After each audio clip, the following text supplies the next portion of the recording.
ನಮಸ್ಕಾರ ಸ್ನೇಹಿತರೆ, ಮಾಹಿತಿ ಮಂದಿರದ ಮತ್ತೊಂದು ವಿಡಿಯೋಗೆ ಸ್ವಾಗತ ಸುಸ್ವಾಗತ. ರಾತ್ರಿ ಆಕಾಶದಲ್ಲಿ ಒಂದರ ಬದಲು ಎರಡು ಚಂದ್ರ ಇದ್ದಿದ್ರೆ ಹೇಗಿರ್ತಿತ್ತು ಅಂತ ನೀವು ಎಂದಾದರೂ ಯೋಚಿಸಿದ್ದೀರಾ? ಒಂದು ಬೆಳ್ಳಗೆ ಇನ್ನೊಂದು ಕೆಂಪಗೆ ಹೊಳೆಯುತ್ತಾ ಎರಡು ಜೊತೆಯಲ್ಲಿದ್ದಿದ್ರೆ ಹೇಗಿರ್ತಿತ್ತು? ಇದು ಕೇವಲ ಸಿನಿಮಾ ಕಥೆಯಲ್ಲ, ವಿಜ್ಞಾನದ ಪ್ರಕಾರ ಇದು ನಿಜವಾಗಿಯೂ ಆಗಬಹುದಿತ್ತು. ಇವತ್ತು ನಾವು ಡೀಪ್ ಆಗಿ ವಿಶ್ಲೇಷಣೆ ಮಾಡೋಣ. ಭೂಮಿಗೆ ಎರಡು ಚಂದ್ರ ಇದ್ದಿದ್ರೆ ನಿಜವಾಗ್ಲೂ ಏನಾಗ್ತಿತ್ತು ಅಂತ. ಮೊದಲು ನಮಗೆ ಒಂದು ಚಂದ್ರ ಹೇಗೆ ಬಂತು ಅಂತ ನೋಡೋಣ. ಸುಮಾರು 4.5 ಬಿಲಿಯನ್ ವರ್ಷಗಳ ಹಿಂದೆ ಥಿಯಾ ಎಂಬ ಗ್ರಹ ಭೂಮಿಗೆ ಡಿಕ್ಕಿ ಹೊಡೆದಾಗ ನಮ್ಮ ಚಂದ್ರ ಹುಟ್ಟಿದ. ಆ ಡಿಕ್ಕಿಯ ರಭಸಕ್ಕೆ ಭೂಮಿಯ ತುಂಡುಗಳು ಆಕಾಶಕ್ಕೆ ಹಾರಿ ಉಂಗುರದಂತೆ ಆಗಿ ನಂತರ ಒಂದಾಗಿ ಚಂದ್ರ ಆಯಿತು.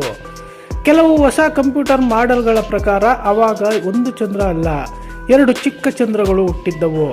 ಆ ಎರಡು ಚಂದ್ರಗಳು ನಿಧಾನವಾಗಿ ಒಂದನ್ನೊಂದು ಡಿಕ್ಕಿ ಹೊಡೆದು ಈಗಿರುವ ಒಂದು ದೊಡ್ಡ ಚಂದ್ರ ಆಗಿರಬಹುದು ಅಂತ ವಿಜ್ಞಾನಿಗಳು ಹೇಳುತ್ತಾರೆ. ಅಂದರೆ ಭೂಮಿಗೆ ಹಿಂದೆ ಎರಡು ಚಂದ್ರ ಇದ್ದು ಅದು ಈಗ ಒಂದಾಗಿದೆ. ಇನ್ನೊಂದು ರೀತಿ ಎಂದರೆ ಗುರುತ್ವದ ಸೆಳೆತದಿಂದ ಒಂದು ಕ್ಷುದ್ರ ಗ್ರಹವನ್ನು ಭೂಮಿ ಹಿಡಿದಿಟ್ಟುಕೊಳ್ಳುವುದು. ಆದರೆ ಭೂಮಿಗೆ ಕ್ಷುದ್ರ ಗ್ರಹ ಹಿಡಿಯುವುದು ತುಂಬ ಕಷ್ಟ, ಏಕೆಂದರೆ ನಮ್ಮ ಹತ್ತಿರ ದಪ್ಪ ವಾತಾವರಣವಿಲ್ಲ ಮತ್ತು ಈಗಿರುವ ದೊಡ್ಡ ಚಂದ್ರ ಬೇರೆ ಚಿಕ್ಕ ಕಲ್ಲುಗಳನ್ನು ತನ್ನ ಗುರುತ್ವದಿಂದ ಹೊರಗೆ ತಳ್ಳಿ ಬಿಡುತ್ತಾನೆ. ಹಾಗಾಗಿ ಎರಡನೇ ಚಂದ್ರ ಬರಬೇಕಾದ್ರೆ ಅದು ನಮ್ಮ ದೊಡ್ಡ ಚಂದ್ರನ ಜೊತೆ ಹೊಂದಾಣಿಕೆಯ ಕಕ್ಷೆ ಇರಬೇಕು. ವಿಜ್ಞಾನದಲ್ಲಿ ಇದನ್ನು ಆರ್ಬಿಟಲ್ ರೆಸೊನೆನ್ಸ್ ಅಂತ ಕರೆಯುತ್ತಾರೆ. ಅಂದರೆ ಒಂದು ಚಂದ್ರ ಎರಡು ಸುತ್ತು ಹೊಡೆದರೆ ಇನ್ನೊಂದು 3 ಸುತ್ತು ಹೊಡೆಯುವ ಹಾಗೆ. ಅದು ತುಂಬಾ ಹತ್ತಿರವೂ ಇರಬಾರದು, ತುಂಬಾ ದೂರವೂ ಇರಬಾರದು. 18,000 ಕಿಲೋಮೀಟರ್ ಒಳಗೆ ಬಂದರೆ ಅದನ್ನು ರೋಸ್ ಲಿಮಿಟ್ ಅಂತಾರೆ.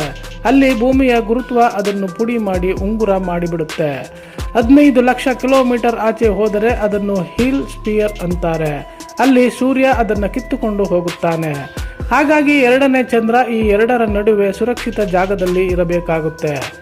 ಈಗ ಅತ್ಯಂತ ಮುಖ್ಯವಾದ ವಿಷಯಕ್ಕೆ ಬರೋಣ. ಸಮುದ್ರದ ಏರಿಳಿತ ಮೇಲೆ ಏನು ಪರಿಣಾಮ? ಈಗ ಸಮುದ್ರದ ಏರಿಳಿತ ಬರುವ ಚಂದ್ರ ಮತ್ತು ಸ್ವಲ್ಪ ಮಟ್ಟಿಗೆ ಸೂರ್ಯನ ಗುರುತ್ವದಿಂದ. ಎರಡು ಚಂದ್ರ ಇದ್ದರೆ ಏರಿಳಿತದ ಲೆಕ್ಕಾಚಾರ ಸಂಪೂರ್ಣವಾಗಿ ಬದಲಾಗಿ ಹೋಗುತ್ತೆ. ಎರಡು ಚಂದ್ರಗಳು ಒಂದೇ ನೇರ ರೇಖೆಯಲ್ಲಿ ಬಂದಾಗ, ಅಂದರೆ ಎರಡಕ್ಕೂ ಅಮಾವಾಸ್ಯೆ ಇದ್ದಾಗ ಸೂಪರ್ ಸ್ಪ್ರಿಂಗ್ ಟೈಡ್ ಬರುತ್ತೆ. ಆವಾಗ ಸಮುದ್ರದ ಅಲೆಗಳು ಈಗಿರುವುದಕ್ಕಿಂತ 70% ಎತ್ತರಕ್ಕೆ ಏರಬಹುದು.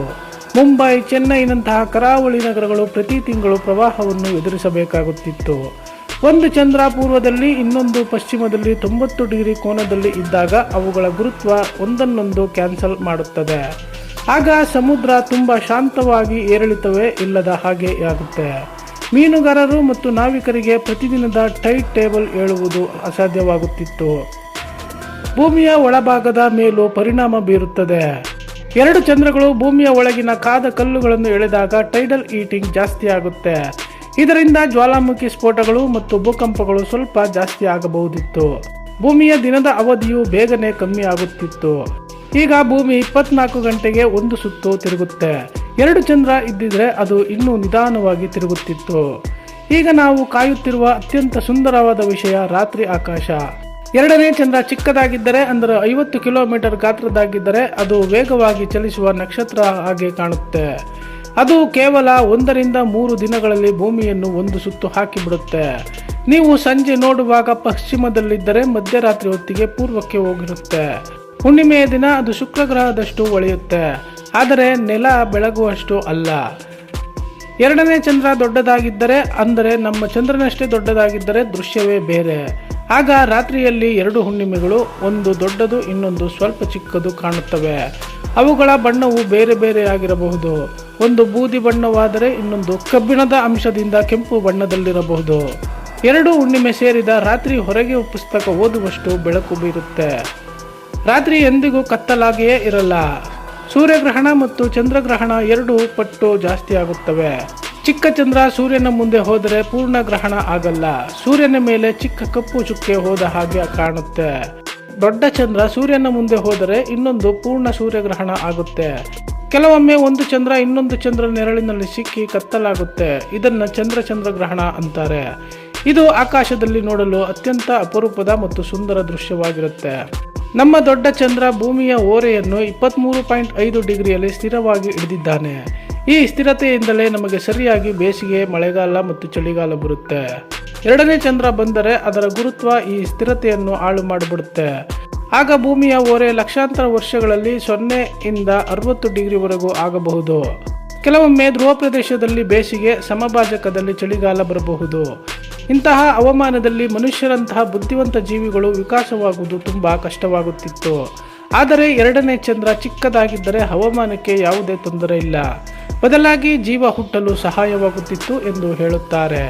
ಹೇಗೆಂದರೆ ಸಮುದ್ರದ ಏರಿಳಿತ ಜಾಸ್ತಿ ಇದ್ದರೆ ಕರಾವಳಿಯಲ್ಲಿ ಟೈಡ್ ಪೂಲ್ಗಳು ಜಾಸ್ತಿಯಾಗುತ್ತವೆ. ಆ ಪೂಲ್ಗಳಲ್ಲೇ ಮೊದಲು ಜೀವ ಹುಟ್ಟಿತು ಅನ್ನೋದು ಒಂದು ಸಿದ್ಧಾಂತ.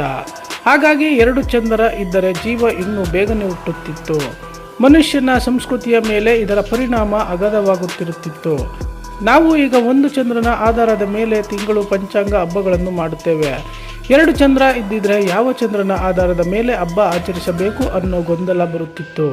ಕೆಲವು ದೇಶಗಳಲ್ಲಿ ಚಿಕ್ಕ ಚಂದ್ರನ ಪಂಚಾಂಗ, ಇನ್ನೂ ಕೆಲವು ದೇಶಗಳಲ್ಲಿ ದೊಡ್ಡ ಚಂದ್ರ ಪಂಚಾಂಗ ಬಳಸುತ್ತಿದ್ದವು. ವಾರಕ್ಕೆ 7 ದಿನಗಳ ಬದಲು 10 ಅಥವಾ 15 ದಿನಗಳ ವಾರ ಬರುತ್ತಿತ್ತು. ಜ್ಯೋತಿಷ್ಯ, ಕವಿತೆ, ಪ್ರೇಮಕಥೆಗಳಲ್ಲಿ ಯಾವಾಗಲೂ 2 ಚಂದ್ರರ ಉಲ್ಲೇಖ ಬರುತ್ತಿತ್ತು.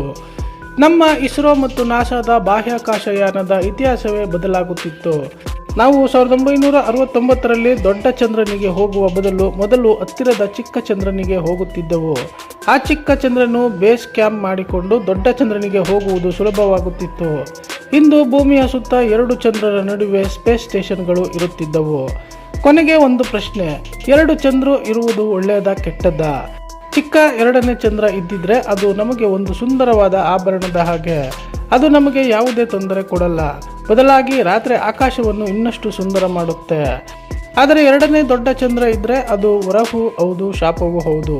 ಸುಂದರ ರಾತ್ರಿಗಳು ಸಿಗುತ್ತವೆ, ಆದರೆ ಹವಾಮಾನ ವೈಪರೀತ್ಯ ಮತ್ತು ದೊಡ್ಡ ಪ್ರವಾಹಗಳನ್ನು ಎದುರಿಸಬೇಕಾಗುತ್ತೆ.